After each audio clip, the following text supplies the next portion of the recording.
Hi welcome back. അപ്പോൾ ഇന്ന് നമുക്ക് നല്ല ടേസ്റ്റി ആയിട്ടുള്ള കായ്പോള എങ്ങനെയാണ് റെഡിയാക്കുന്നതെന്ന് നോക്കാം. ഇതെല്ലാവർക്കും അറിയാവുന്ന വളരെ പോപ്പുലർ ആയിട്ടുള്ളൊരു ഡിഷാണ്. അപ്പോൾ ചെയ്ത് നോക്കാത്തവരുണ്ടെങ്കിൽ ഒന്ന് ട്രൈ ചെയ്ത് നോക്കണേ. അപ്പോൾ അതിനായിട്ട് ഏത്തപ്പഴം ഒരു 4 വലിയ ഏത്തപ്പഴം ഞാനിവിടെ ഇതുപോലെ ചെറിയ ചെറിയ പീസായിട്ടൊന്ന് കട്ട് ചെയ്തെടുത്തിട്ടുണ്ട്. ഇനി ഇത് നമുക്ക് നെയ്യിലൊന്ന് വഴറ്റിയെടുക്കണം. അതിനായിട്ട് ഒരു പാൻ വെച്ച് കൊടുത്തിട്ടുണ്ട്. നെയ്യ് ഒഴിച്ച് അതൊന്ന് ചൂടാവുമ്പോൾ ഫസ്റ്റ് നമുക്ക് ഈ കാഷ്യൂ കിസ്മിസ് ഒന്ന് റോസ്റ്റ് ചെയ്ത് മാറ്റി വെക്കണം. ഇത് ഓപ്ഷണലാണ്, ഉണ്ടെങ്കിൽ ചേർത്ത് കൊടുക്കാം, ഇല്ലെങ്കിലും കുഴപ്പമൊന്നുമില്ല. അപ്പോൾ ഇതൊന്ന് ഫ്രൈ ആക്കി മാറ്റി വെച്ചതിന് ശേഷം ആ പാനിലേക്ക് തന്നെ നമുക്ക് ഏത്തപ്പഴവും കൂടെ ആഡ് ചെയ്ത് കൊടുക്കാം. വലുതാണെങ്കിൽ ഒരു 3 എണ്ണം അല്ലെങ്കിൽ ഒരു 4 എണ്ണം ഒക്കെ ചേർത്ത് കൊടുക്കാം. അപ്പോൾ ഇത് ഒന്ന് സോട്ട് ചെയ്യാനായിട്ട് കുറച്ച് സമയം ഒന്ന് മൂടി വെച്ച് ഇടയ്ക്കിടയ്ക്കൊന്ന് മിക്സ് ചെയ്ത് കൊടുത്തിട്ട് ഈ ഒരു പരുവാകുന്നത് വരെ നമുക്ക് വെയിറ്റ് ചെയ്യണം. എന്നിട്ട് ഇത് നല്ലതുപോലെ ഒന്ന് സോട്ടായി കഴിഞ്ഞാൽ അതിലേക്ക് 1 സ്പൂൺ പഞ്ചസാരയും കൂടെയും ചേർത്ത് മിക്സ് ചെയ്ത് 1 മിനിറ്റും കൂടെ ഒന്ന് ഇതുപോലെ സോട്ട് ചെയ്തെടുക്കുക. ഇനി ഇത് നമുക്ക് ഒരു പാത്രത്തിലേക്ക് മാറ്റി വെക്കാം. ഇതൊന്ന് ചെറുതായിട്ടൊന്ന് ചൂട് ഒന്ന് മാറി വരണം. അതിന് ശേഷമാണ് നമുക്കിതിലേക്കൊരു ബാറ്റർ ചേർത്ത് കൊടുക്കണം. അപ്പോൾ ഇത് ചൂടാകുന്ന സമയം കൊണ്ട് നമുക്ക് ആ ബാറ്ററും കൂടി ഒന്ന് റെഡിയാക്കി എടുക്കാം. അതിനായിട്ട് ഞാനിവിടെ 4 മുട്ട എടുത്തിട്ടുണ്ട്. 4 5 മുട്ട ചേർക്കാം.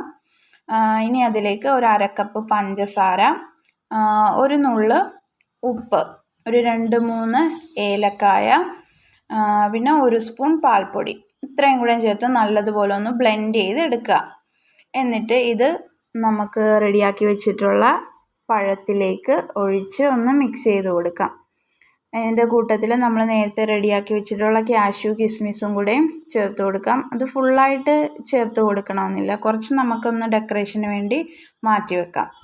ബാക്കി ഫുള്ള് ചേർത്ത് നമുക്കിതൊന്ന് നല്ലതുപോലെ മിക്സ് ചെയ്യാം. ഇനി നമുക്കിത് റെഡിയാക്കാൻ ഒരു പാൻ വെച്ചിട്ടുണ്ട്. ഫ്രൈ പാൻ, സോസ് പാൻ, അങ്ങനെ നോൺ സ്റ്റിക്ക് പാൻ എടുക്കുന്നതാണ് നല്ലത്, അല്ലെങ്കിൽ ഇത് അടിയിൽ പിടിച്ചു പോകും.